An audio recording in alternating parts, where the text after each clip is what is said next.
के ट्रेंड भी स्क्रीन पर लाएंगे और ताज़ा बिकवाली कैश मार्केट में अगर देखें एफआईज ने 1159 करोड़ की है और उसके ठीक सामने डीआईएस लगातार कन्वेक्शन दिखाते हुए 2549 करोड़ की खरीदारी कल के सत्र में भी की है। और टुवर्ड्स अगर देखेंगे सेशन वाइज क्रमानुसार तो वहां पर भी डीआईएस की खरीदारी का ट्रेंड नजर आ रहा है। सो एफआईज डीआईएस के एक्शन के साथ साथ भारतीय बाजार के लिए स्ट्रैटेजी किस तरह से बिल्टअप की जाए।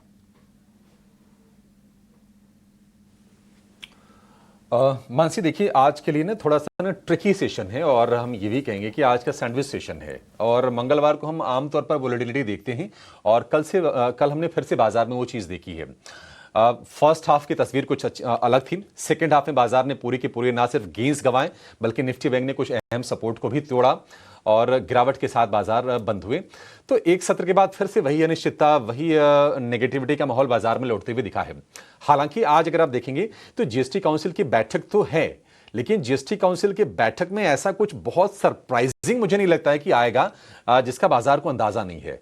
हम चीजों को पहले ही डिस्कस कर रहे हैं। जब 2 स्लैब अगर होने वाले हैं तो हम अंदाजा लगा चुके हैं कि एफएमसीजी हो गया, टॉयलेटरीज हो गया, सीमेंट हो गया और भी कुछ चीजें हैं जो कंजम्पशन से रिलेटेड हैं, उनके दाम घटेंगे, उन पर जीएसटी दरों में कटौती की जाएगी। अब ये एक्चुअल इंपैक्ट आने में थोड़ा सा समय लगता है इकोनॉमी में, तो आगे के आगे देखेंगे। लेकिन बाजार ने काफी हद तक उसका अंदाजा लगा लिया है। और आप ये भी ध्यान रखिए मानसी कि जब पहली बार पीएम मोदी ने उसका ऐलान किया था तो निफ्टी का लेवल था 24,630। अभी निफ्टी कहां पर है? अभी हम देख रहे हैं निफ्टी को अभी स्ट्रगल करेगा कि क्या 24,500 का लेवल बचेगा नहीं बचेगा। हम आज भी मतलब 15-17 दिन के बाद भी हम आज भी वही संघर्ष कर रहे हैं। तो ये बाजार के लिए थोड़ी सी चिंता का विषय है। मेरा मानना है कि कंजम्पशन को बूस्ट मिलेगा, सपोर्ट मिलेगा, बट एक्चुअल वो मार्केट के लेवल्स में कितना ट्रांसलेट होगा, क्योंकि बाजार हम देख रहे हैं कि तमाम डेटा को डिस्काउंट कर रहा है, अब्सॉर्ब कर रहा है। पहले हमने देखा कि जीडीपी के अच्छे नंबर आए, बाजार ने कोई खास रिएक्शन उस चीज को लेकर दिया नहीं। एक सत्र की तेजी होगी, बाजार फिर से हम देख रहे हैं कि कॉर्नर हो रहा है। जीएसटी कलेक्शन के अच्छे नंबर्स आए, बाजार ने उसको तवज्जो नहीं दी। पीएम मोदी के जीएसटी पर ऐलान के साथ साथ हमने देखा था कि S&P ग्लोबल का रेटिंग अपग्रेड आया था, बाजार ने उसको भी खास हमने दिखाने की कोई तवज्जो नहीं दी। क्यों? क्योंकि अनिश्चितता का माहौल है, ग्लोबली अनिश्चितता का माहौल है। अमेरिका में आप देखिए वहां पर भी अस्थिरता है और पिछले 2 दिन से लगातार गिरावट हो रही है। और गिरावट की वजह यह है कि वहां पर देखिए बॉन्ड यील्ड फिर से स्पाइक अप होनी शुरू हो गई है। ये एक चिंता का विषय है। और अगर आपको थोड़ा और समझना हो कि जो लिक्विडिटी है, जो पैसे हैं, वो कहां पर मूव हो रही है, तो आप गोल्ड के प्राइसेस को देख लीजिए। $3600 के ऊपर के भाव निकल गए हैं सोने के। तो ये एक चिंता का विषय है। और इक्विटीज में पैसे कब आएंगे? देखिए पैसे तब आएंगे जब अमेरिका में बॉन्ड यील्ड सॉफ्ट होंगी, संभावना बनेगी। हम ये नहीं कह रहे कि पैसे आ ही जाएंगे, उससे संभावना बनेगी। और ये अब 17 सितंबर की बैठक है यूएस फेड की। देखते हैं कि 0.25% तो बाजार मान के चल रहा होगा, प्राइस में डिस्काउंटेड भी होगा। अब क्या सरप्राइज आएगा? क्या अगर इकोनॉमी की स्थिति, क्योंकि जॉब रिपोर्ट के आंकड़े आने वाले हैं शुक्रवार को, अगर वो थोड़े से नरम आते हैं तो शायद थोड़ी सी उम्मीदें बढ़ जाएंगी। बट सारी सारी भविष्य के ये गर्भ में है, आगे देखना होगा।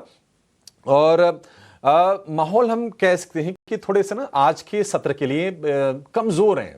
मे बी लोअर लेवल से मानसी हो सकता है कि थोड़े से ट्रेडर एक्टिव हो जाएं, लेकिन कुछ खास ऐसा संकेत लग नहीं रहा है ब्रॉडर मार्केट की अगर हम बात करें तो। अगर आप ये देखिए, अगर कुछ संकेतों की अगर हम आज के सत्र में बात करें, एफआईज की बात कर रहे हैं। एफआईज थोड़ी बहुत हल्की शॉर्ट कवरिंग आती है, लेकिन एफआईज की तरफ से वो कन्विक्शन नहीं लौट रहा है। पिछले 2 महीने में हमने देखा है कि 45,000 करोड़ रुपए से ज्यादा की नेट कैश में सेलिंग है एफआईज की ओर से। सितंबर की शुरुआत भी लैकलस्टर हुई है, लगातार 2 दिन की बिकवाली देख रहे हैं। डीआईएस का सपोर्ट है, ये देखिए आपके लिए बहुत बड़ी राहत है।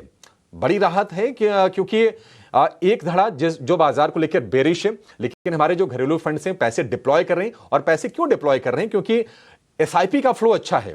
तो ये तो मतलब हमें भला हो हमारे घरेलू निवेशकों का, हम आप जैसे लोगों का जो एसआईपी में पैसे डालते हैं और वही पैसे फिर फंड मैनेजर बाजार में डाल रहे हैं, तो बाजार को सपोर्ट मिल रहा है। अदरवाइज थोड़ी सी स्थिति चिंताजनक मानसी हो जाती।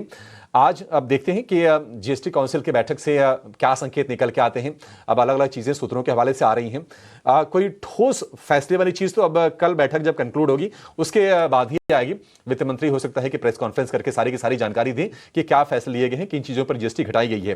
तो ये ट्रिगर बनेगा, लेकिन एफआईज की बिकवाली, गोल्ड का ऊपरी स्तर पर जाना, अमेरिका में बॉन्ड यील्ड का स्पाइक अप होना, डाउ और नैस्डैक में लगातार दूसरे सत्र में गिरावट, एशियाई बाजारों की खस्ता हालत और भारतीय बाजारों में कल की कमजोरी और गिफ्ट निफ्टी ये 50 के नीचे। जो ज्यादातर जो संकेत हैं वो नेगेटिव हैं। क्या हम फिर से 25,347 का जो लेवल, जो रीसेंट लो है, क्या उसकी तरफ हम बढ़ रहे हैं? ये एक देखने वाली चीज जरूर होगी। इसके बारे में आगे हम एक्सपर्ट से भी बातचीत कर लेंगे, लेकिन संकेत बहुत ज्यादा कोई एक्साइटिंग नहीं लग रहे हैं और मेरे हिसाब से अभी भी बाजार जो है ये सेल ऑन राइज का बाजार है। मुझे लगता है कि अगर 24,700 750 800 के रेंज में अगर निफ्टी जाता है तो वहां पर भी बेच के बाजार में पैसे बनाए जा सकते हैं। लेकिन यह जरूर है कि इंडेक्स में थोड़ा मामला रिस्की है, पोजीशन को लाइट रखना चाहिए। इंडेक्स के बाहर जो स्पेस है, जहां खबरें आ रही हैं और जहां पर हम देख रहे हैं कि जीएसटी का सपोर्ट मिल सकता है, कंजम्पशन वाले शेयरों पर फोकस करके चलना चाहिए। और यह समय मैं मानसी कहता हूं कि देखिए, हम ट्रेडर्स की बात तो करते हैं, लेकिन निवेशकों के लिए ना ये पोर्टफोलियो बिल्ड करने का मौका है, क्योंकि जीएसटी के जो आउटकम होंगे आपके लिए कई सारे ऐसे स्पेसेस होंगे जहां पर ऐसा नहीं कि 1-2 दिन, हफ्ते दिन, 10 दिन की तेजी होगी, नहीं, ये थोड़ी लंबी तेजी चलेगी। तो पोर्टफोलियो बिल्ड करने के लिहाज से अच्छा है। और ये सारे के सारे स्पेसेस जो आज दरें घटने की उम्मीद में फोकस में रहेंगे, हमारे सामने consumer durable, EMS, retail, fashion apparel, footwear, automobile, FMCG, cement, ये सारे सेक्टर आप अपने फोकस में, अपने रडार पर रख के चलिए। बाजार में कंसर्न्स हैं, लेकिन थीम वाइज, सेक्टर स्पेसिफिक अगर ढूंढेंगे तो कई सारे स्पेसेस और थीम्स आपको मिल जाएंगे और ढूंढने की भी जरूरत नहीं है। 18 और स्वदेश लगातार वो सारी चीजें आपके सामने रखता है। जीएसटी घटने की उम्मीद से कहां कहां फोकस रहेगा, इस वक्त आप अपने स्क्रीन पर देख रहे हैं। ऑलमोस्ट सारे के सारे कंजम्पशन बास्केट्स, जो कंजम्पशन से जुड़े स्पेसेस हैं, उन पर फोकस रहेगा। एफएमसीजी से शुरुआत करते हुए कंजम्पशन की जब हम बात करते हैं, उसमें ऑटोमोबाइल को भी ऐड करना है, उसमें फुटवेयर्स को भी, अपैरल को भी, ट्रैवल, टूरिज्म, इन तमाम चीज़ों को ऐड अप करना है। और जहाँ जहाँ कंजम्पशन नज़र आता है वहाँ पर एक इम्पैक्ट आता हुआ दिखेगा। अगर जीएसटी में कटौती होगी और 2 दरें जिस पर फैसले की बात हो रही है उस पर मोहर लगती हुई दिखेगी, तो इम्पॉर्टेंट है ये इवेंट। लेकिन ये तमाम फैक्टर्स और ट्रिगर्स के साथ साथ ये भी नहीं भूलना है कि इस वक्त इंडिकेशंस जो हैं हर तरफ से जो आ रहे हैं, अगर ट्रेडर के लिहाज से देखेंगे तो शॉर्ट टर्म बेसिस पर बाजार में उठापटक, क्या कह सकते हैं कि टुवर्ड्स डाउनसाइड मूव्स नजर आ सकते हैं। अब आइए निफ्टी और बैंक निफ्टी की रणनीति पर फोकस कर लेते हैं। कल के सत्र में निफ्टी कैसा रहा, आपके स्क्रीन पर आप देख रहे हैं। शुरुआती तेजी के बाद गेंद सरेंडर होते नजर आए। बिकवाली का दबाव, lower candles, small bear territory में कामकाज देखने को मिला। अभिषेक, आज के सत्र के लिए क्या कंसोलिडेशन एक्सटेंड होता दिखेगा, और अगर हाँ तो फिर कौन से इंपॉर्टेंट लेवल्स होंगे, सपोर्ट और रेजिस्टेंस कहां पर फोकस करना होगा हमें? मानसी, अगर हम पहले निफ्टी की बात कर लेते हैं, देखिए अगर आप अहम डीएमएस को देखेंगे ना, डेली मूविंग एवरेजेस को, तो सिर्फ 200 दिन का डीएमए बचा हुआ है जिससे बाजार अभी दूर है। अदरवाइज 5 दिन, 10 दिन, 20 दिन, 50 दिन, 100 दिन, सारे के सारे लेवल्स के नीचे बाजार कारोबार कर रहा है। सेम अगेन अगर आप निफ्टी बैंक में देखेंगे तो 200 दिन को छोड़ दें, जो कि 52,926 पर है, 53,000 के थोड़ा सा नीचे। सारे के सारे लेवल्स को निफ्टी बैंक एक एक करके तोड़ता जा रहा है। और अगर आप रीसेंट हाई से देखेंगे तो निफ्टी बैंक आ गया है करीब करीब 2,500 पॉइंट नीचे। जी हाँ, 2,500 पॉइंट। बहुत ज्यादा पहले की बात नहीं कर रहे हैं, ये हम रीसेंट हाई की बात करें निफ्टी बैंक की। तो स्ट्रक्चर जो निफ्टी का वीक हो रहा है ना, एक बड़ा विलेन निफ्टी बैंक है, क्योंकि ये बैंकिंग शेयर सपोर्ट कर ही नहीं रहे और ये बड़ा पेन पॉइंट है। देखिए एफआईज का पैसा कहां पर आता है? एफआईज का पैसा हम बार बार कहते हैं कि बैंकिंग में ज्यादा आता है, आईटी में ज्यादा आता है, ऑयल एंड गैस, ऑटोमोबाइल, ये कुछ सेक्टर से जहां पर ज्यादा आता है। अब एफआईज की आप लॉन्ग होल्डिंग देखिए कितने, वो थोड़ा बढ़ के 9.5% के ऊपर गई थी इंडेक्स फ्यूचर्स में लॉन्ग होल्डिंग, वो घट के फिर से आ गई है 8% के आसपास ही। कल अगर आप index future, stock futures, cash सब अगर क्लब कर दें तो करीब करीब 3200 करोड़ रुपए के आसपास के नेट से ले गए एफआईज की तरफ से। तो एक पेन पॉइंट है और बाकी इंडिकेटर्स भी थोड़े से कमजोर ही दिखाई दे रहे हैं। अब चर्चा यह भी हो रही है कि क्या निफ्टी फिर से वहीं जाएगा जहां तक गिरा था। वो लेवल है 24,347 का और उससे बहुत ज्यादा दूर नहीं है। कल की अगर हम क्लोजिंग देखेंगे तो 24,579, लगभग 225 पॉइंट के आसपास की दूरी है। आज गिफ्ट निफ्टी ये 50 अंक नीचे खुलने के संकेत दे रहा है। और कल के सत्र में मानसी हमने देखा कि सेकेंड हाफ मतलब थोड़ा सा ना कॉन्फिडेंस को शेक करने वाला रहा और उसमें हम कह सकते हैं कि एक तो करेला दूजा नीम चढ़ा। आप देखेंगे कि क्रूड आज ऊपर चला गया, सोना ऊपर है, तो बाकी जो एसेट क्लासें हैं, मैं अगर किसी से पूछूं कि भाई बताइए अगर सोना चल रहा है और मार्केट डाउन है, साल भर में पैसे बने नहीं, आप पैसे कहां डालेंगे, तो बहुत ही स्वाभाविक सा रिएक्शन आएगा कि नहीं हम सोने में डालेंगे, और वो दिख भी रहा है, लोग सेफर एसेट्स की तरफ जा रहे हैं। तो ये बाजार के लिए थोड़ी सी चिंता की बात जरूर है। टैरिफ को लेकर, एक्सपोर्ट को लेकर अनिश्चितताएं परेशान कर रही है।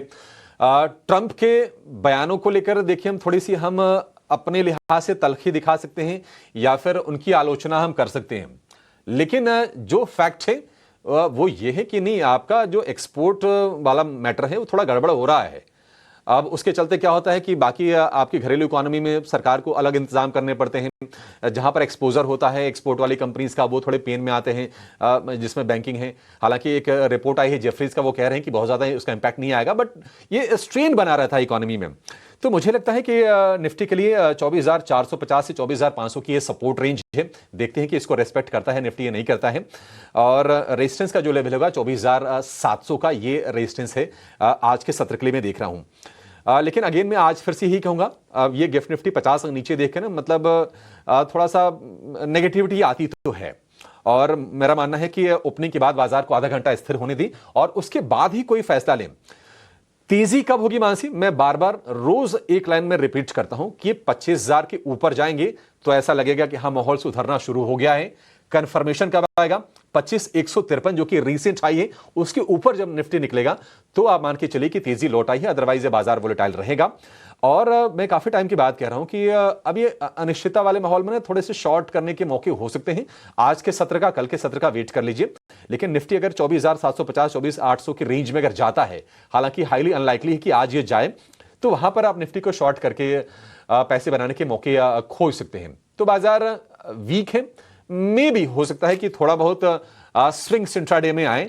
अब ये जीएसटी काउंसिल की अपने लिए बहुत अहम बैठक है, लेकिन यहां से जो संकेत हैं भारतीय बाजार के लिए वो कुछ खास अच्छे अभी तो नहीं दिखाई दे रहे मानसी। निफ्टी के लिए ये स्ट्रेटजी होगी।